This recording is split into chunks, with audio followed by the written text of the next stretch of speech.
Have you ever felt like your favorite glass of wine has started, well, playing tricks on you?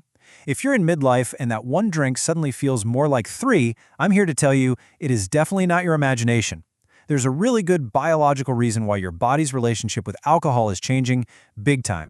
So this is the big question we're tackling today. Why does a drink you've had 100 times before suddenly pack such a different punch? We're going to dig into some of the latest university research to unravel this whole mystery, piece by piece. Okay, first things first. To really get what's happening, we need to make sure we're all on the same page with the lingo.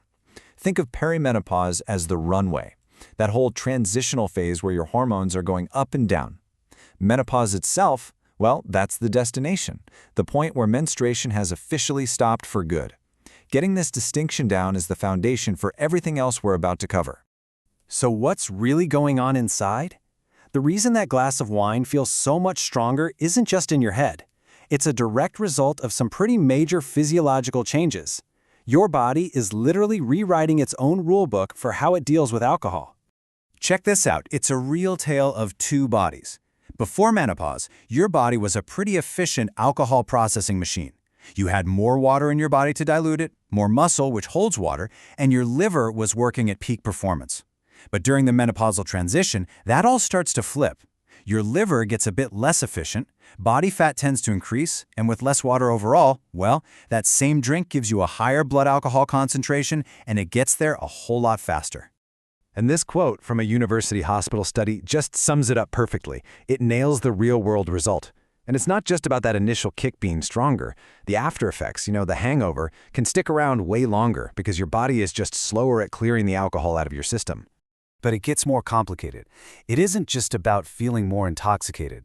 Alcohol can act like a direct amplifier for some of the toughest menopause symptoms. It's almost like pouring gasoline on a fire that's already smoldering. And this is not some small niche issue. A recent major study from Edge Hill University found that nearly 9 out of 10 women between 40 and 65 are current drinkers. So yeah, this affects the vast majority of women who are navigating this exact stage of life.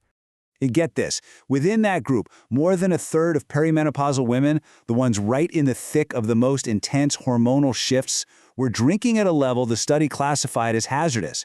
That really highlights a serious potential risk that we need to pay attention to. So, how exactly does a glass of rosé trigger a full-blown hot flash? It's a direct biological chain reaction. First, the alcohol makes your blood vessels expand, which causes your core body temperature to tick upward.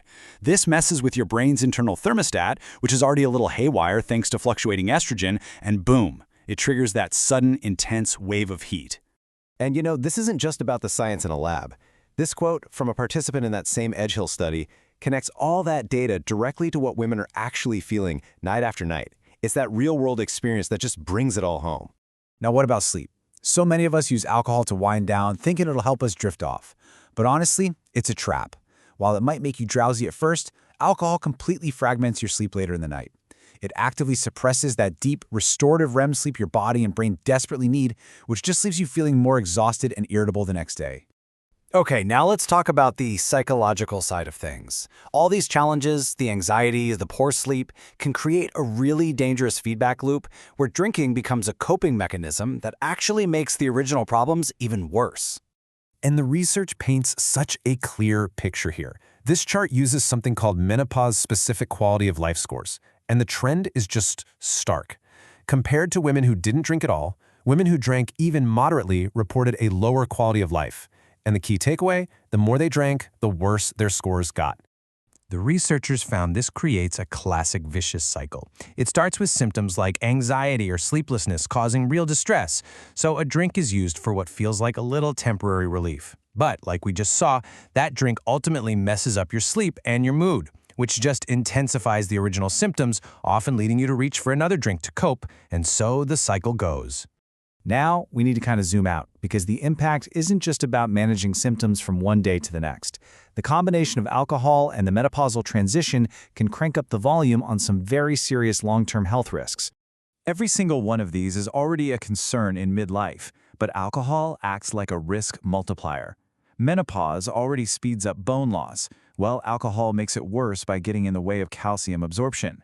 It can also interfere with estrogen levels, which is a known factor in breast cancer risk. And of course, the empty calories make managing weight even tougher. These are serious, compounded risks we need to be aware of. I know, that was a lot of heavy information. But here is the really good news. This knowledge is power. Seriously, understanding these connections is the absolute first, most critical step you can take toward taking back control and making truly empowered choices for your own health. So what do the experts suggest? Well, the main guideline is to think about limiting yourself to one standard drink or less per day. But these smart tips on the side, this is where you can really find what works for you. Simple things like hydrating with water, never drinking on an empty stomach, and honestly exploring the amazing new world of non-alcoholic options out there. Ultimately, after all of that, it all comes down to this one simple but really powerful question. And this isn't about judgment, not at all. It's about mindfulness. It's about just taking a pause to ask yourself, what's in my glass? And considering everything we now know, is it truly serving my health and my well-being right now? Being mindful like this really is all about being informed. And the reason we can have this whole conversation, the source of all this vital knowledge, comes directly from dedicated academic research. These are the studies that really matter to our everyday lives. If you want to explore more of this kind of fascinating and informative research on health, science, and a whole lot more, the best place to find it is academicjobs.com.